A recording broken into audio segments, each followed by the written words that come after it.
Hi viewers, welcome to our channel. పచ్చడి చూసారా ఎంత కలర్ఫుల్గా ఉందో. అన్నంలో కలిపి నెయ్యి వేసుకుని తింటే చాలా అద్భుతంగా ఉంటుందండి. ఇది రోటిలో చేసినటువంటి పచ్చడి. ఇది ఏం పచ్చడి, ఎలా తయారు చేయాలి అనేది నేను వీడియోలో వివరంగా చెప్తానండి.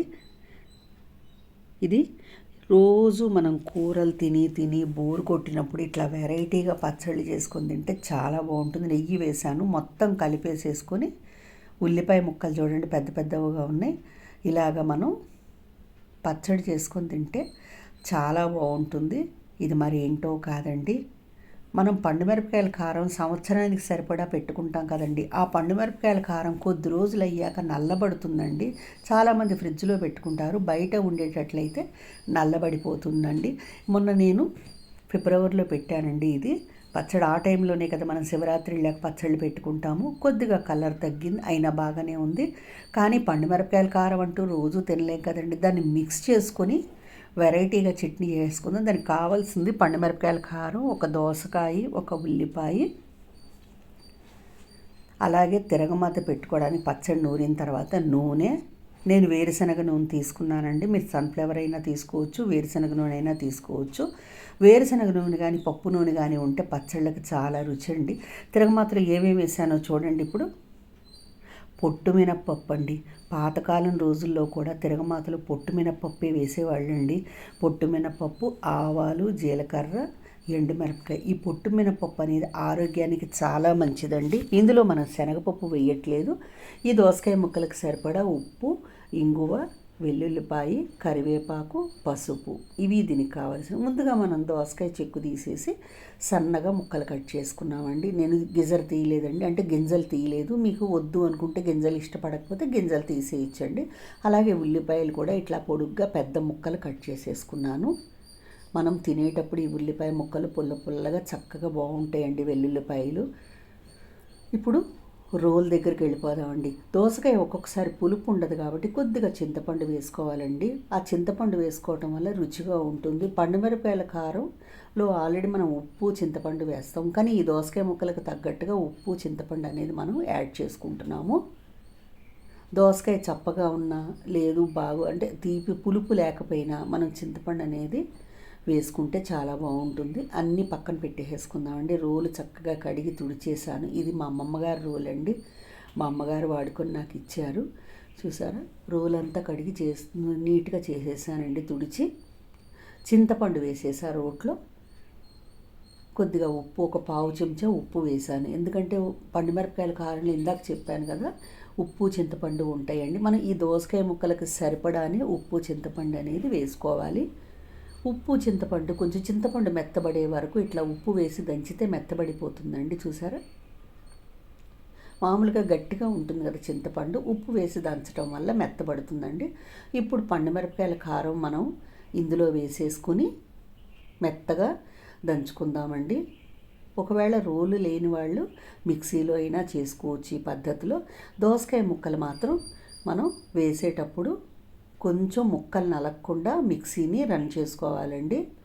అలాగే ఉల్లిపాయ, వెల్లుల్లిపాయ అనేది కూడా లాస్ట్లో వేసుకోవాలండి. మిక్సీలో నూరేటట్లయితే ఫస్ట్ వేసేస్తే మెత్తగా నలిగిపోతాయి. అందువల్ల మొదట వేయకుండా లాస్ట్లో మనం పచ్చడి అంతా అయ్యాక ఉల్లిపాయ, వెల్లుల్లిపాయ వేసి ఒక్కసారి గ్రైండ్ చేసుకుంటే సరిపోతుంది ముక్క చెక్కగా. ఇప్పుడు పండుమిరపకాయల కారం అంతా కూడా ఇలా మెత్తగా, చింతపండు వేసాం కదండి, చింతపండు కూడా మనకి మెదిగేటట్టుగా ఇలా నూరుకొని ఉల్లిపాయ ముక్కలు వేసేస్తున్నాను చూడండి. అలాగే వెల్లుల్లిపాయ కూడా పొట్టు తీసి పెట్టుకున్నాను, అవి కూడా వేసేసి కొంచెం కచ్చాపచ్చాగా దంచుకోవాలండి. ఎక్కువ మెత్తగా చేయకూడదు.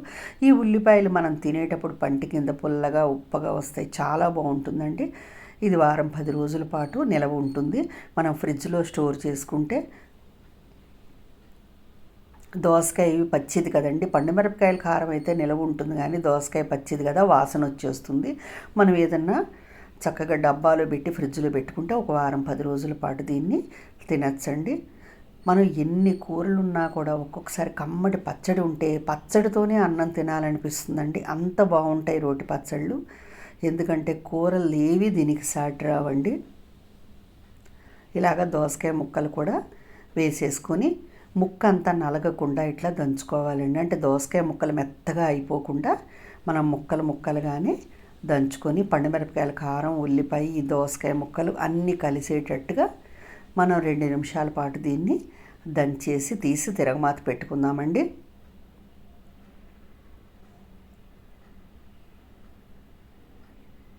అందులో రోట్లో చేసిన పచ్చళ్ళు చాలా అద్భుతంగా ఉంటాయండి. ఇప్పుడు చిన్న రోళ్ళు అమ్ముతున్నారండి. మీకు వీలైనప్పుడు ఒక్క రోలు కొనుక్కొని, సాధారణంగా శని ఆదివారాలు సెలవులు ఉంటాయి అందరికీ.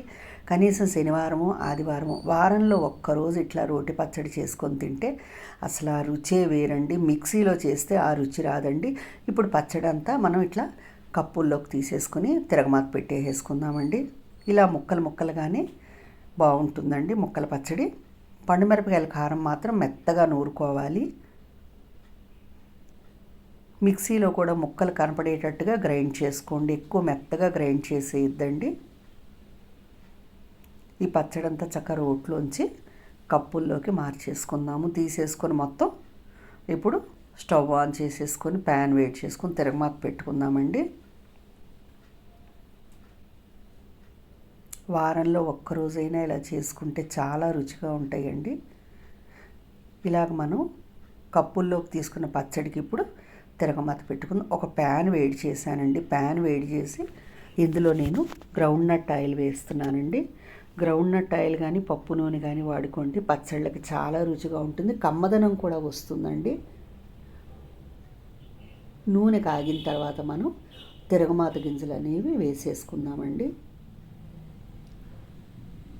పొట్టు మినపప్పు రుచి వేరండి, అందువల్ల నేను పొట్టు మినపప్పు వేసాను. మనం శనగపప్పు అనేది యూజ్ చేయలేదండి. ఈ పచ్చడిలో మీకు కావాలంటే శనగపప్పు కూడా వేసుకోవచ్చు. నేను వేయలేదండి. మినపప్పు, ఆవాలు, జీలకర్ర వేశాను. ఇవి కొంచెం ఆవాలు వేగి పప్పులు కలర్ మారిన తర్వాత మనం ఇంగువ అనేది వేసుకుందాం, కరివేపాకును. ఇప్పుడు ఎండుమిరపకాయ కూడా కట్ చేసేసుకుని ఈ తిరగమాతలో వేసేసుకుందాము. అన్నీ కలిసి వేగి గోల్డెన్ బ్రౌన్ వచ్చిన తర్వాత మనం కరివేపాకు, ఇంగువ వేసుకుందాము. స్టవ్ ఆఫ్ చేసేసి మాత్రమే కరివేపాకు అనేది వేసుకోండి.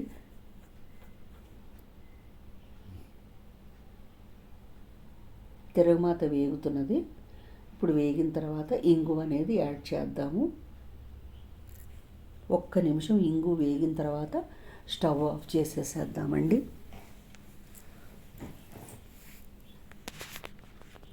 లో ఫ్లేమ్లో మాత్రమే పెట్టుకొని ఎప్పుడైనా తిరగమాత అనేది వేయించుకోండి. హై ఫ్లేమ్ పెడితే పప్పులు మాడిపోతాయండి, కలర్ మారవు, నల్లగా మాడిపోతాయి. ఇప్పుడు ఇంగువ కూడా వేసేస్తున్నాను చూడండి. ఇంగువ వేసేసి బాగా కలిపేసేసుకొని స్టవ్ ఆఫ్ చేసేసేద్దాము. స్టవ్ ఆఫ్ చేసేసి కరివేపాకు అనేది వేసేసేద్దాము. ఇది కూడా ఒక్కసారి కలిపేసేసుకొని పసుపు కూడా ఈ తిరగమాతలో వేసేసేద్దామండి. పచ్చడి మొత్తానికి మనకి కలర్ చాలా బాగుంటుంది. తిరగమాతలో పసుపు వేయటం వల్ల పచ్చడి కలర్ చాలా బాగుంటుందండి. పసుపు వేగిన తర్వాత ఇప్పుడు తిరగమాత మొత్తం కింద పెట్టేసుకొని చల్లారి పెట్టేసుకున్నామండి.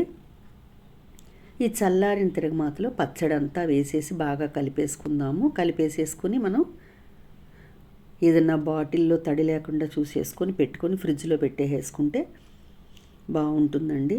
వారం 10 రోజుల పాటు నిలవ ఉంటుంది. ఈ తిరగమాత బాండీలో వేసుకున్నాం కదా, ఈ బాండీలో ఉన్న నూనె కూడా ఈ పచ్చడికి పడుతుందండి. మొత్తం ఇట్లా కలుపుకోవటం వల్ల పచ్చడంతా తిరగమాత సువాసన పడుతుందండి. ఇలా అంతా కూడా మిక్స్ చేసేసుకుందాము. మిక్స్ చేసేసుకొని సర్వింగ్ బౌల్లో పెడుతున్నానండి. మీరు మామూలుగా బాగా చల్లారిపోయిన తర్వాత బాటిల్లో పెట్టి ఫ్రిడ్జ్లో పెట్టుకోవచ్చు. ఉల్లిపాయ ముక్కలు చూపిస్తున్నాను చూడండి ఎంత బాగున్నాయో. కచ్చా పచ్చాగా దంచేసుకుంటే తినేటప్పుడు ఉల్లిపాయ పుల్ల పుల్లగా ఉప్పగా పంట కిందకు వస్తుందండి, చాలా రుచిగా ఉంటుంది.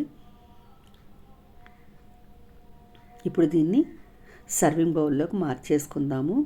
నేను మీకు చూపించడానికి సర్వింగ్ బౌల్లో పెడుతున్నానండి. మామూలుగా అయితే బాగా చల్లారిన తర్వాత మాత్రమే ఈ పచ్చడి అనేది తిరగమాతలో వేసుకోండి. ఎందుకంటే ఉల్లిపాయ వేసాం కదా, ఆ వేడి మీద వేస్తే ఉల్లిపాయ కూడా ఉడికిపోతుంది. నూనె చల్లారిన తర్వాత మాత్రమే పచ్చడి తిరగమాతలో వేసుకోండి. ఇలా పచ్చడి అంతా కూడా సర్వింగ్ బౌల్లోకి పెట్టేసుకుందాము. ఎంతో రుచికరమైనటువంటి ఈ పండుమిరపకాయలు, పాత పండుమిరపకాయల పచ్చడిని ఇలాగ దోసకాయతోటి మంచి రుచిగా పచ్చడి చేసేసుకున్నాం చూడండి. ఇప్పుడు దీన్ని అన్నంలో, వేడన్నం అయినా పర్వాలేదు, చల్లారిన అన్నం అయినా పర్వాలేదండి, ఏదైనా పర్వాలేదు, చాలా రుచిగా ఉంటుంది. పచ్చడి అంతా కూడా తీసేసుకున్నాం కదా సర్వింగ్ బౌల్లోకి. చూడండి, అన్ని ఉల్లిపాయలు చూపిస్తున్నాను మీకు. ఇలా పెద్ద పెద్దవిగా ఉల్లిపాయలు ఊరిపోతాయండి ఈ పచ్చట్లో. చూడండి, పుల్లగా ఉంటాయి ఇలా తింటుంటే. మీ దగ్గర కూడా పాత పండుమిరపకాయల కారం ఉంటే చక్కగా ఇట్లా కొత్తదనంగా దోసకాయ వేసి ముక్కల పచ్చడి తయారు చేసేసుకోండి.